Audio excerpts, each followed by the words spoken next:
Coach Teresa Ford here, and this is the Guiding You Home podcast. This is a thought-provoking and often humorous approach to moving you closer to the only one who can genuinely help you live a life of abundance and prosperity. Sound good? Yeah, it's you that needs to go within so you can sit in the driver's seat of your life, co-creating with God. So make room for more light and knowledge. As you continue to listen, you will discover elements of how to lead with your inner light, how to act on your specific promptings, and how to follow your spiritual intuition so you can fulfill the measure of your creation. Thanks for being here, and let's dive in.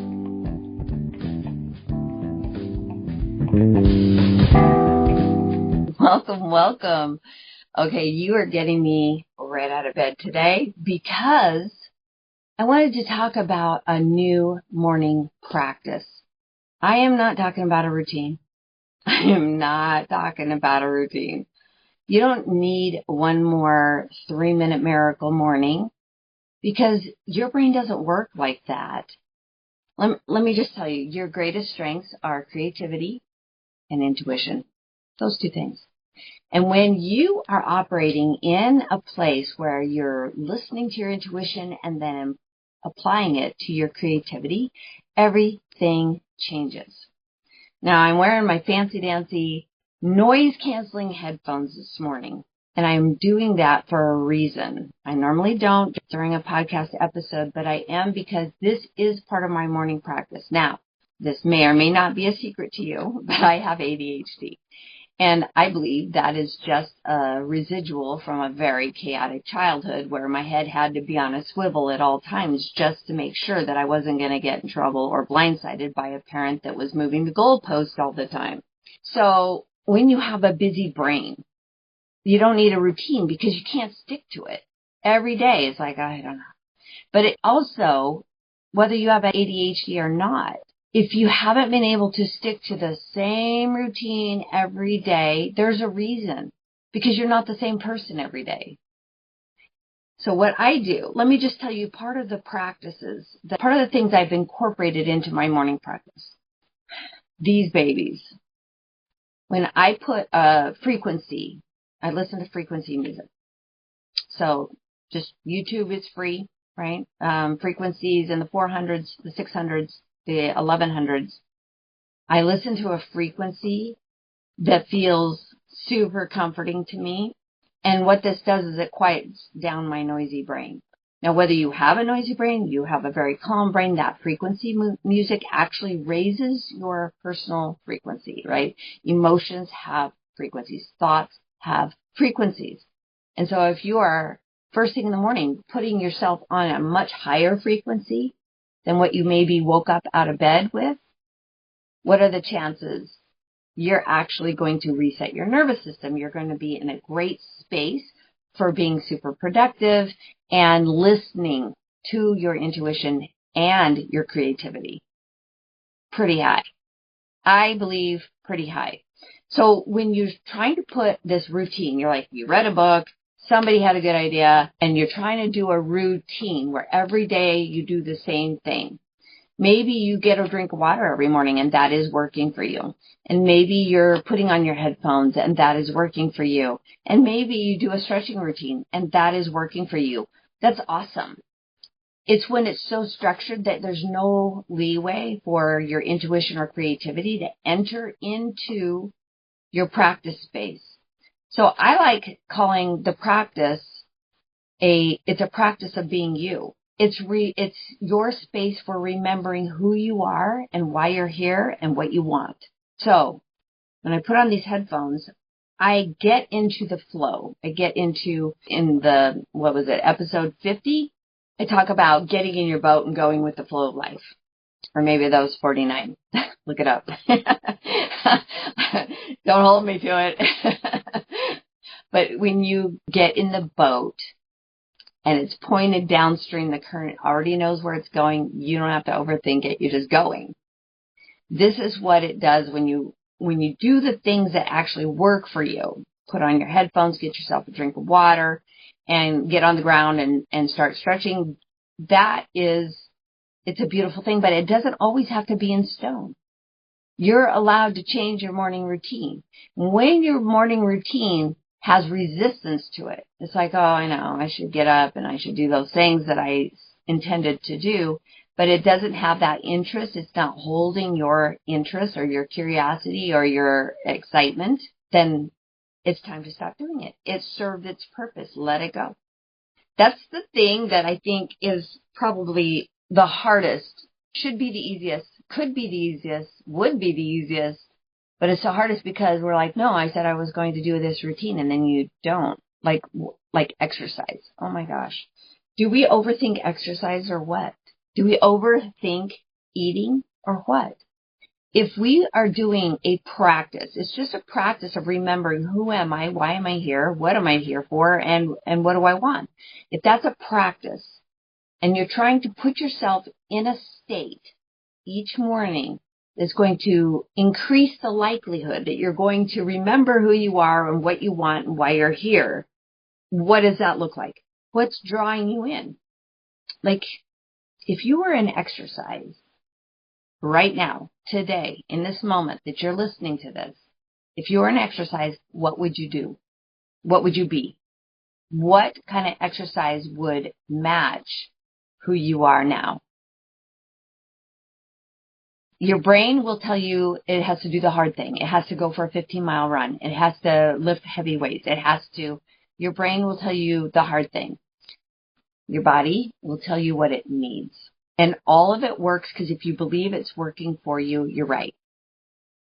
If you think something's going to harm you, you're right. If you think it's true, it's going to resonate as truth, even if it's not true. Even if you're telling yourself, oh, I haven't done my morning routine for a whole week now, I suck. If you believe that's true, then it is. But what if it's not true? What if you needed a break? What if that week was supposed to be your downtime? It was supposed to be a reinvention of you. It was supposed to be you figuring out what is old and uninteresting and letting it go and adding in something new. What if that is what the week off meant? And you were like, oh, that week off was so awesome. I loved having a whole week off. I didn't do anything I didn't want to do in the morning. And now I have a better idea what I do want in my morning practice.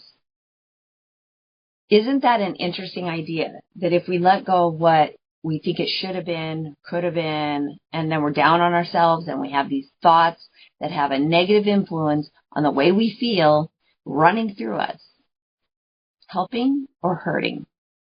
It's not helping. That's for dang sure. Maybe not hurting. That's probably not the word, but it's not raising your frequency to help you remember who you are and why you're here and what you want, right? So, sharing my morning practice, a little bit all over the place here, but that is typically how I work. When I'm listening to my frequencies, literally putting these on my head cancels out anything else that my brain wanted to think about. Just going down all the rabbit holes, thinking about all the things I have to do, the timing of it, how I gotta hurry up and turn in some work to my VA and the deadlines and stuff. If my brain is doing that, the second I just like set those down on my head, all of a sudden all of that goes away and I'm like, I'm right here. Now I can focus. This is where I'm at. This is what I want to focus on. And then I put the frequency on, and then I go get my notebook, which I have right here. It's always just a spiral-bound notebook. It's just basic, nothing super fancy, and my super fancy big pen. And I take those generally, if the weather's nice, outside. I love to be in nature when I do this. And in that morning practice, I have freedom.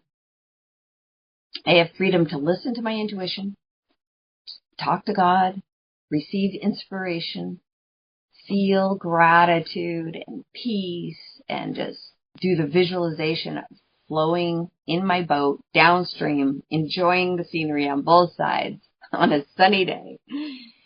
And then I can write about it. I can write any inspirations come through. I can write down, oh yeah, remember to do this, this, and this. Like that will come in. The busyness does come in, but I don't stay there, right? It's just like, get it out of your brain, get it out of your brain, get it out of your brain. So you can get into thinking about what it is that you want to do today to expand. And that's my practice. So it's prayer, but with a scribe, a means for getting the inspiration, the good ideas down. And oftentimes it'll remind me somebody needs a text, somebody needs a polo, somebody needs like that. How can I serve my fellow man? Right? How can I serve those who are in my circle of influence? And that is a really big part of visualizing my life. What I'm here for, what I'm here to do is that I am here to serve for the highest good of all, including me. That means I'm not going to overserve. That means that I'm not going to do something that's not also benefiting me, because if I do something that's not benefiting me, then how can I actually lift others up in the most powerful ways? I can't if I'm down here, right? So I take myself there, and then I'm able to help other people. So the intent to serve for the highest good of all is part of my morning practice. And then I ask, what can I do to serve others for the highest good of all? That is a question. So sitting in a practice, practicing being the best version of yourself, practicing visualization of how you're going to show up in the world and how you're going to respond to life. Not react, respond, right? Resetting the nervous system. That is a huge part of my morning practice, is that I do that first before I do anything else. My brain's like, I don't know. Did you do anything important there? I don't know. But my body knew, because that's where little you is held in the nervous system. My body knew. She's safe. I'm right here. I brought her into the present. We're good to go. And then I set my intention to allow any good things in, anything good. And I allow even a busy brain. So sometimes when we're thinking like, oh, I need to meditate because that's where enlightenment happens. I promise you, enlightenment can happen anywhere, at any time, when you're least expecting it, when you're even upset and at all the weird drivers around you. You can receive inspiration anytime. So the meditation is getting out of the idea that your brain has to be 100% still. That's not true. You just have to be attuned to any of the little thoughts that are coming up from your mind that are in line with the question you asked. Sometimes you feel it coming up from your heart. But if you ask a question, what is the most important thing I can do today to move my business forward? What is the most important thing I can do today to serve my family? What is the most important thing I can do today to, you fill in the blank, and then write it down, because usually the answer is like instantaneous. It just comes up from your core, your heart, and into your brain. So it flows in the opposite direction. Usually we're like, well, I need to make my checklist because that makes me feel safe and it makes me feel better. Is that the inspiration? Because the practice is listening to the intuition, the inspiration, the action steps. That is maybe the inspiration was get a drink of water. Maybe it's something completely off and you're like, why would I have to do that? Why, maybe the inspiration is, phone a friend that you haven't talked to in forever. And you're like, but I have so much to do today. Why would I do that? Don't argue. Just don't argue with the inspiration, because it always turns out better than you could have imagined. Just saying. Practice is just implementing your intuition and your creativity. So I don't actually want you to do what I'm doing. I'm just giving you an example of what I would be referring to, right? But you practicing, it's not just even in the morning. The morning is just a time to raise your vibrational energy to a new place that gives you that inspiration to be you on the best possible level, right? To increase that frequency of who you are so that you start the day from that point of view and everything kind of gets better after that. But a practice is also just, who are you all day long? Are you trying to be something so these people will validate you, like you, not criticize you, not judge you? Are you being that person? Or are you just being you? Are you being the same person in front of the camera, like out in public, that you are behind closed doors? Are you aligning and matching with your high frequency? Are you as good and have the same energy with your family at the end of the day as you did with everybody else during the workday? Are you saving the best for everybody else and coming home with nothing left for everybody that you love? See, when you become a match, you are practicing not spending all your energy trying to get other people to think you're a certain way, but it's more of an even spend where it's just even. It's just easy to be you because you got your frequency up early in the morning, and then you can practice being you all day so that when you come home, you're still practicing that high frequency of you. That doesn't mean you're not going to need some resets during the day, because you will.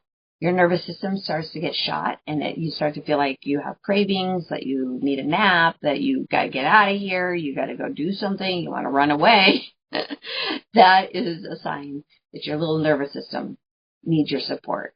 Okay, episode 47 and 48. Okay, just rewiring your nervous system, helping you take that cleansing breath, reset, and go again.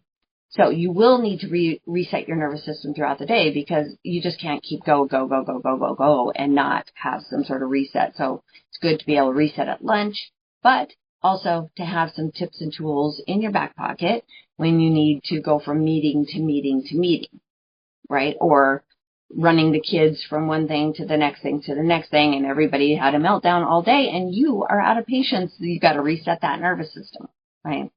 So all of this to say that when you have an intention to keep a routine, you are limiting yourself from being able to be expressive and free and creative and listen to your intuition and follow your inclinations. That is the most important thing. That's what keeps you a creative being, is practicing what is working to raise your frequency, your knowingness, your infinite intelligence. I don't know how else to say that. To raise your spirits to a higher place where you can now respond to life as your true and higher self, instead of just dragging yourself through life because you forgot to get up, you don't have a routine, and now you're just like looking for caffeine, or you're looking for a donut, you're looking for something that's going to make you feel alive again. We're not here to just survive this life. We're here to practice being a better version of ourselves every day, right? I think episode 50. I don't even remember what I did on the weekend. Like, I very much live right here, right now. But episode 50, I think I was talking about raising your frequency and what that looks like and feels like. So anyway, go look it up. But the whole idea here is that you understand your needs. What do you need to raise your frequency? How would you become a literal practice? What do you need to practice raising your frequency? Maybe you need noise-canceling headphones. Maybe your regular iPod headphones will work great. Maybe you need breath work. Maybe you need just autonomic writing. Automatic. That's funny. It could be autonomic writing for your nervous system. But automatic writing, maybe you need to just listen to a powerful spiritual leader talk. Maybe it's a TED Talk for you. Whatever it is that raises your thoughts, your frequency in your body, which means your energy, your sense of well-being, whatever takes you from low to high, is the practice that you want to put in place. And when it's not interesting, when you notice you have resistance to it, it's time to do something else. You're not trying to do the same thing you've always done back when you were successful and then the wheels came off and you don't know why you're not able to do that anymore. It's because it was for then. It's not for now. Your job is to be very present and pay attention to what practices are going to elevate you from where you are to where you want to go. That's when you know you're doing it right. So I wish you luck and inspiration as you go and figure out. Listen, what would I do if I was a good practice? Listen to the answers that come from you. It's not going to be what everybody else is doing. It's only going to be the thing you need most. Listen close and have fun.